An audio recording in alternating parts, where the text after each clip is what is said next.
Grabe, ang layo ng nararating ng kanyang ilaw. May bago na naman akong flashlight mga mima. Tignan nyo naman ah. Ayan oh. Long range ito. Pa-spotlight yung ginagawa ko ngayon. Ang layo ng nararating ng kanyang ilaw oh. Tapos pwede ding pa-floodlight. Ayan, pa-spotlight, pa-floodlight.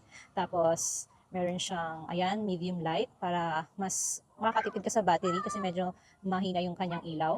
Meron din siyang flashing light for signal. And meron din siyang tail light na warm yung kulay. Ang lakas din eh, oh. Tapos ang kinagandaan dito sa flashlight na to, meron din siyang battery indicator, kaya malalaman mo kung palobat na ba siya.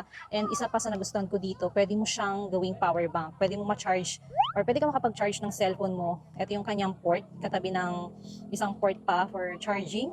Ayan, kasama na yung kanyang charging cable kapag order kayo nito. Waterproof na rin ito ah. Ayan, grabe ang layo ng nararating ng kanyang ilaw. Kapag nasa bukid kayo or bundok, magagamit nyo to. Or kapag magka-camping, hiking kayo. Bali, may tatlong version pala ito. Itong hawak ko is enhanced version siya. And yung isa, basic. Tapos yung isa naman, digital display. Ang piliin nyo is itong enhanced version. Baka magkamali kayo. Kasi yung basic, wala siyang ganito. Tail light. Ayan.